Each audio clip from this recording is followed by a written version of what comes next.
Hello friends, a very good morning. Myself Srimanarayana. Welcome to Law in Telugu video series.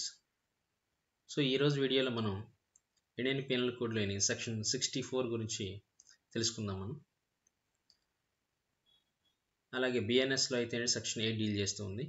So ముందుగా ఈ section ఏం మాట్లాడుతుందంటే sentence of imprisonment for non payment of fine. జరిమానా విధించి దాన్ని ఎవరైనా చెల్లించకపోతే అతనికి ఇంప్రిజన్మెంట్ జైలు శిక్ష విధించడం గురించి మాట్లాడుతుంది అనమాట. ఓకే, సో ఎప్పుడు ఆ జైలు శిక్ష విధించవచ్చు అనే దానికి అందరినీ సందర్భాలు ఉన్నాయి అనమాట. ఇక్కడ అవి డిస్కస్ చేస్తుంది. In every case of an offence punishable with imprisonment as well as fine. So jail శిక్ష మరియు జరిమానా రెండు విధించదగిన నేరాలు ఉన్నాయి కదా, వాటికి సంబంధించి మాట్లాడుతుంది అనమాట ఇది ఫస్ట్. అలాగే సెకండ్ వన్ వచ్చి in every case of an offence punishable with imprisonment or fine, fine లేదా ఇంప్రిజన్మెంట్ ఆర్ ఫైన్ ఓన్లీ అయ్యండి ఆ నేరంలో in which the offender is sentenced to fine. Okay, either imprisonment or fine impose చేయొచ్చు అనమాట. But అక్కడ ఈ రెండింటి ఏదైనా చేయొచ్చు, కానీ ఫైన్ ఏమి ఇంపోజ్ చేసిన సందర్భాలు ఉంటాయి కదా, రెండింటికి ఆస్కారం ఉండి ఫైన్ మాత్రం ఇంపోజ్ చేసిన సందర్భాలు గుర్తిస్తుంది. అలాగే only offence punishable with fine only, only ఆ కేసుల్లో జరిమానా మాత్రం విధించవచ్చు. అటువంటి కేసుల్లో జరిమానా విధించినప్పుడు ఈ కేసుల్లో ఏదైనా ఇంప్రిజన్మెంట్ ఆర్ ఫైన్ విధించడానికి స్కోప్ ఉండి ఓన్లీ ఫైన్ విధించిన సందర్భాలు ఓకే, ఓన్లీ అఫెన్స్కి ఫైన్ మాత్రం ఇంపోజ్ చేయడానికి ఆస్కారం ఉన్నప్పుడు అటువంటి సందర్భాలు ఫైన్ విధించినప్పుడు ఇది.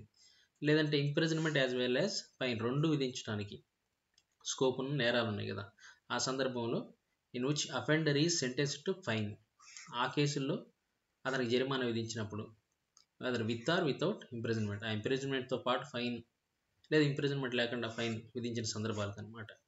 ఓకే, ఈ రెండింటిలో కూడా కామన్గా ఏం చెప్తున్నాడు, ఫైన్ అయితే విధించాలన్నమాట. దాంట్లో ఇక్కడ ఇంప్రిజన్మెంట్తో పాటు విధిస్తాడా ఫైన్, లేదా ఇంప్రిజన్మెంట్ లేకుండా ఫైన్ విధిస్తాడు అనేది వేరే విషయం అనమాట.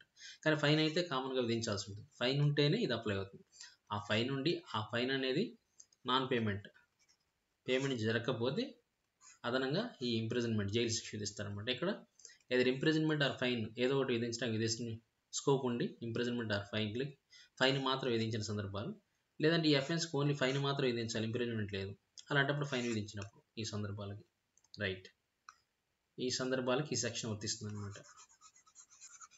ఆ పైన చెప్పుకున్న రెండు సందర్భాలలోనూ ఈ కోర్ట్ ఏదైతే ఉందో the court which sentences such offender, A court అయితే అతనికి ఆ ఫైన్ కానీ ఆ ఇంప్రిజన్మెంట్ కానీ జైలు శిక్ష కానీ విధిస్తుందో అటువంటి కోర్టుకి ఒకవేళ in default of payment of fine, ఆ జరిమానా కానీ చెల్లించినట్లయితే డిఫాల్ట్ అయితే, so the offender shall suffer imprisonment for certain time, చెల్లించకపోతే ఆ నేరస్తులు ఎవరైతే ఉన్నారో అతను కొంతకాలం వరకు జైలు శిక్ష అనుభవించవలసిందిగా ఆదేశించే అధికారం ఈ కోర్టుకు ఉంటుంది అనమాట. It shall be competent to the court, ఆ కోర్టుకి కాంపిటెంట్ అంటే అధికారం ఉంటుంది. ఇట్ హ్యాస్ జ్యూరిస్డిక్షన్ ఎందుకు టు డైరెక్ట్ ఆదేశించడానికి ఏమని suffer imprisonment for certain period.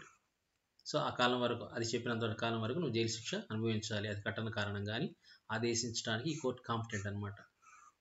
So ఈ కోర్టు కెపాసిటీ ఉంటుందని చెప్తుంది అనమాట.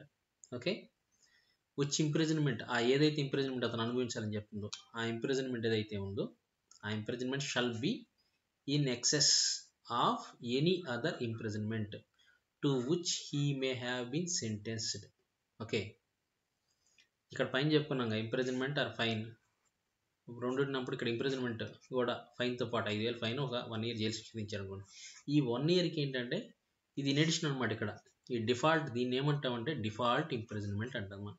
ఈ వాడు డిఫాల్ట్ ఇంప్రిజన్మెంట్, ఎందుకంటే పేమెంట్ డిఫాల్ట్ అయ్యాడు అందుకని దీన్ని డిఫాల్ట్ ఇంప్రిజన్మెంట్ అంటాం.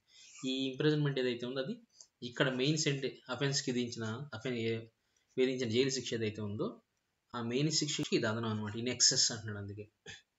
Okay, shall be in excess of any other imprisonment to which he may have been sentence, దేనికైతే అతన్ని మనం శిక్షించామో దానికి అదనం. Or to which he may be liable under a commutation of a sentence. ఈ commutation of sentence అంటే ఏంటంటే సరే 5 ఏళ్ళు వేశారనమాట. సో ఈ కమ్యుటేషన్ ప్రకారం 3 years తగ్గించవచ్చు అనుకున్నాం. ఒకవేళ 3 years తగ్గించేది అయితే దానికి అదనం అనమాట ఇది. ఓకే రైట్, అంటే 3 + 1 4 years అవుతుంది అనమాట. రైట్. ఇక్కడ మనకి ఏంటంటే 2 కీవర్డ్స్ ఉన్నాయి, వాటిని అర్థం చేసుకోవడానికి ప్రయత్నిద్దాం మనం. జనరల్ మీనింగ్ చెప్తాను మీకు ఒక ఐడియా కోసం. జనరల్ కన్విక్షన్ అంటాం కదా, ఈ పదం ఎక్కువ వాడుతుంటాం మనం కోర్టులో, కన్విక్షన్. ఇప్పుడు ఇక్కడే ఎక్కువ మనం సెంటెన్స్ అని వాడాం, అవునా? రైట్. ఇప్పుడు కన్విక్షన్ అంటే ఏంటి మనకి? ఫార్మల్ డిక్లరేషన్ అనమాట ఇది, that A person is guilty of criminal offence అని చెప్పడం అనమాట. Okay, formal declaration that A person is guilty of an offense. Okay, ఒక నేరానికి సంబంధించి ఏదైనా చేసినట్టు ధృవీకరించడం అనమాట కన్విక్షన్ అంటే. బట్ సెంటెన్స్ అంటే it is the main punishment, it is the punishment that follows